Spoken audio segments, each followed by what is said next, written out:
Citizens in Lawrence should be outraged at what's going on right now at City Hall. New at 6, the NBC 10 investigators have a new investigation into our ongoing Commonwealth Confidential State of Policing series. This is where we dig into the state of policing in Massachusetts. Tonight, we are taking a closer look at a controversy inside the department in Lawrence.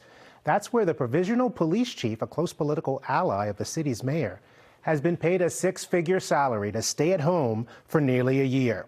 Hello, everyone. Thanks for joining us. I'm Glenn Jones. NBC 10 investigator Ryan Kath has been digging for information that city leaders have been very slow to provide. Ryan, what'd you find out? Well, Glenn, William Castro continues to collect a paycheck, even though the state's oversight board suspended his law enforcement credentials last March. We've learned the city's internal investigation into the allegations wrapped up months ago, but the findings remain hidden from the public. First, I'd like to thank Mayor Brian DePena. Lawrence Mayor Brian DePena raised eyebrows when he named William Castro as the city's acting police chief in October 2023. Castro was the mayor's chief of staff and previously worked 2 decades as a correctional officer for the Essex County Sheriff. Just months later, the Massachusetts Post Commission suspended Castro's certification after he chased a suspect in the middle of the day who was wanted for writing a bad check. According to the Law Enforcement Oversight Agency, Castro was untruthful in his written report about the incident and also accused him of questionable hiring practices as the city's top cop. William Castro is a great police chief. The mayor gave Castro his vote of support when he placed him on paid administrative leave. And records we obtained show Castro has continued to collect his $210,000 salary for nearly a year. A bitter pill for people like retired city worker James Mealy. It's kind of a slap in the face to not only me, but everybody that works for the city. When you have a guy on suspension getting paid triple digits to stay home and not do anything. What is your message to taxpayers who wonder why these investigations take so long? Well, my message is it's a normal process.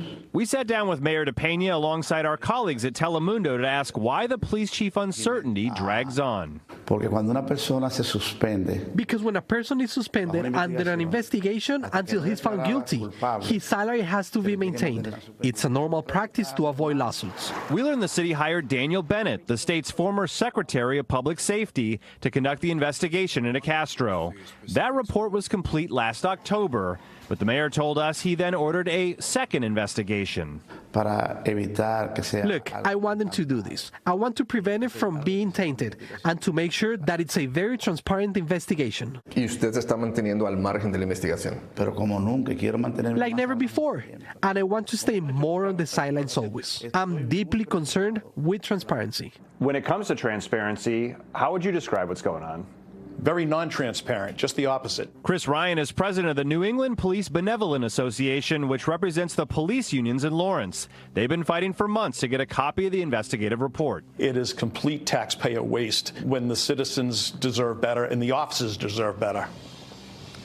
So the city denied multiple public records requests by the union for a copy of that report, but the Secretary of State recently ordered the city to provide it with a deadline earlier this week. We asked for a copy too and are still waiting. We've also requested records showing how much taxpayers are spending on the 2 different investigations. We'll keep following the story. Ryan Kath, NBC 10 investigator. Very interesting, Ryan. This isn't the first time taxpayers have shelled out a significant chunk of change for their police chief. Former Chief Roy Vasquez took an early retirement and a nearly $800,000 settlement with the city in 2023 after he was placed on leave. And now, while Castro collects his $210,000 salary, acting chief Melix Bonilla also gets paid $200,000 to fill that role in his place. We did the math. That means Lawrence residents have shelled out more than $1 million for the police chief position in less than 2 years. You can see all of our reporting on policing in Massachusetts at nbcboston.com/Commonwealth Confidential.